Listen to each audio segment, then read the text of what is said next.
Good morning, guys. Welcome back to the channel. And I'm pulling out. I got to go get some coffee here because you have to have that to start the day, right? But let me park right here and let's talk a little bit real quick about Bitcoin. Got the hat on, representing. Is today the day we see 30K? That is a psychological level. It is also a level of support and resistance over time. It is a crucial level that we have to go up and test if we want this rally to continue. Right now, we're on this pretty much latest Fibonacci level, right at about 28,200, 28,300. We've got to break through that. We've been kind of touching above it and then retracing, touching above it and then retracing. Is today the day we finally break out and really get moving? We'll see. Now, why is Bitcoin moving?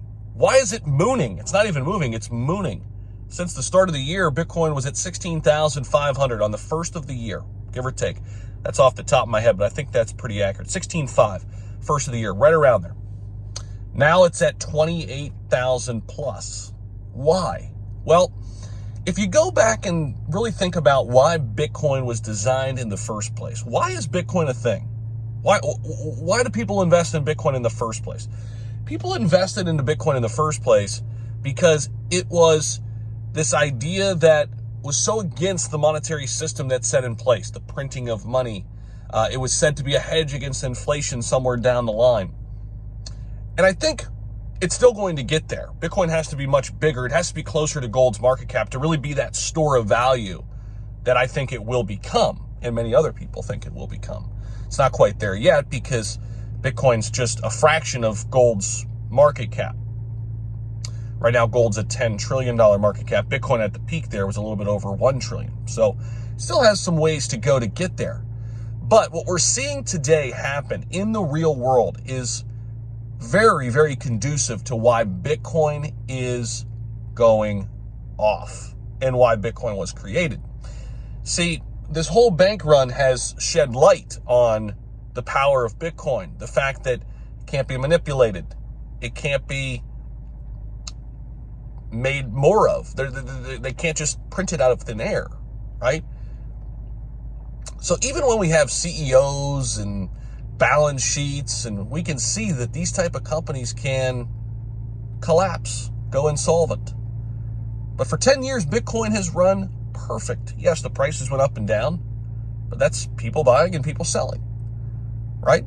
And I think where we're heading next is going to be fascinating because we got the FOMC meeting, of course, coming up this week, tomorrow. We're going to learn a lot in terms of how the market responds to what Jerome Powell has to say. But don't be surprised if Bitcoin bucks the trend here and continues its reign and dominance. By the way, there is another element to this as well. I think a lot of it is people FOMOing in. I think there's a little bit of FOMO starting. I can feel it. I can sense it. Now, we'll see what happens.